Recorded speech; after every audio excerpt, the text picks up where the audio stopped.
The average person thinks finance is so complex because, frankly, the industry tries to make it sound complex. They use words that you don't know, so you don't know what to do. What happens is we just give them our money and say, deal with it. You gotta know that you can't wait till you have a ton of money to start investing. If you can invest in business, even a small amount, you can grow. And I don't care how small it is, but you gotta automate it. You gotta take a percentage of what you earn and pretend it's a tax. You're never gonna see that money again. You automate it, it goes straight to the investment account, and you never see it as money you can spend.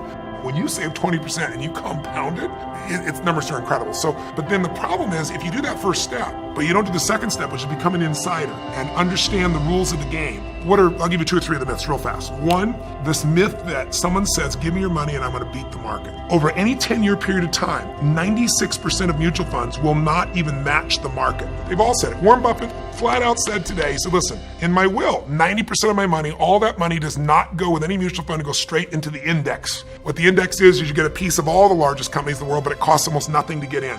You hire someone because you say, I have a family, I have a business, I have a life, I'm not an investor, I'm gonna hire someone who's a professional. It makes sense, they would do better than me. Unfortunately, that's wrong. 4% of them will beat the market. 4% chance of finding the right mutual fund. It's not gonna happen. So the second thing is after getting terrible performance, people say, well, fees don't really matter, or they'll tell you it's only 1%. Forbes says the average fee is 3.12. Now, 1% versus 3%, big difference, right? Here's the difference. Just like you grow by compounding, your fees also compound. If you had 3 people and one gets 1% in fees, 2%, the other 3%, they all get the same return. They start out with $100,000 at 35. For 30 years, they accumulate to 65 years old, 7% compounded, they all get 7%. And when they go to retire, the person at 1% in fees is gonna have $574,000. The person at 3% in fees will have $224,000.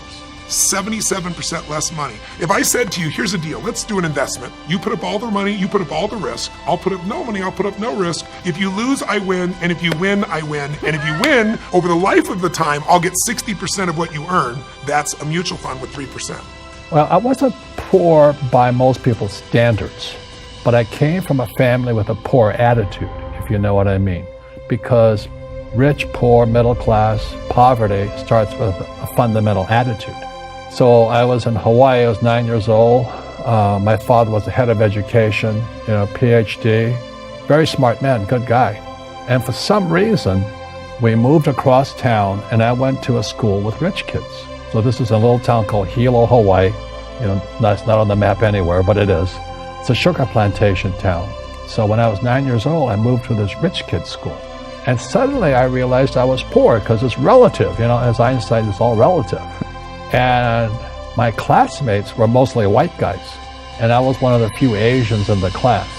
And these guys, their fathers owned the banks, they owned the plantations, they owned the car dealerships, they owned the meat packing company, they owned the ranches. And I'm going, how come my dad doesn't own that? I think most of your viewers out there is sitting inside their head are the words from their mother and father. Go to school, get a job, pay taxes, save money, buy a house because it's an asset, get out of debt, and invest in the stock market. That creates poor people. It's a hypnosis train going through your brain. So when people say, how do I change my life? Well, you change those words. I wouldn't go to school because you learn nothing about money in school. I wouldn't get a job because if I have a job, I'm an employee. And then I'd pay taxes, and I don't pay taxes. And I don't save money, and I use debt to get rich. And I don't invest in the stock market. That's why I'm rich. And so the young people who are listening right now are saying, but that's what my mom and dad said. But that's what mom and dad say all over the world. So to the young people, I just say challenge or question what you've been taught.